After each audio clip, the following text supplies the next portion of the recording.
ನಮ್ಮ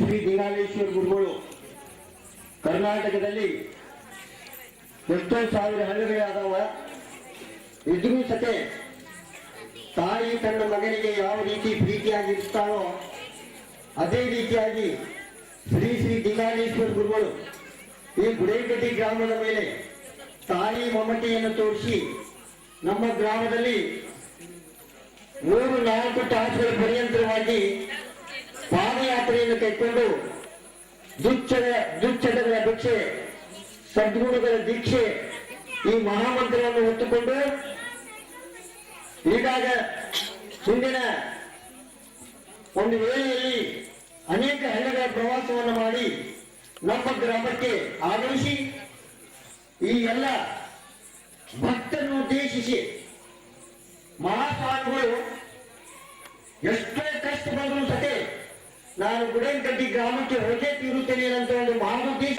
ಒಂದು ಗೊತ್ತಾಗಿ ಮಕ್ಕಳಿಗೆ ಅವರು ಮಹಾರಾಷ್ಟ್ರದಿಂದ ಅಥವಾ ತಮಿಳುನಾಡಿನಿಂದ ರೇಷ್ಮೆ ಸೀರೆಯನ್ನ ನೀಸ್ಕೊಂಡು ಬಂದಾರ ತಿಳ್ಕೊಂಡು ನಾವು ಸುದ್ದಿಯನ್ನು ಕೇಳಿದ್ದೀವಿ. ಅದರಂತೆ ಈ ಭಕ್ತ ಸಮೂಹ ಗುರುಗಳಿಗೆ ಯಾವ ರೀತಿ ಅನ್ನದಾಸೋಹ ಒಂದು ಪ್ರಕ್ರಿಯೆಯನ್ನು ಮಾಡ್ಯಾರಂತಂದ್ರೆ ಲೆಕ್ಕ ಹತ್ತಾಕು ಬರಂಗಿಲ್ಲ, ಹೇಳಕ್ಕೂ ಬರಂಗಿಲ್ಲ.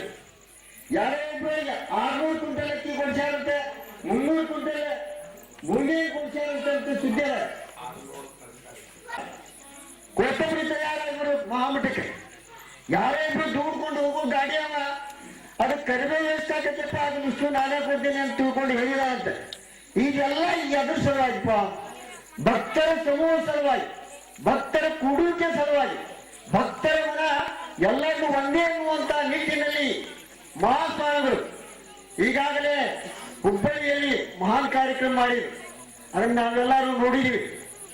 ಇಲ್ಲೇ ಕಡು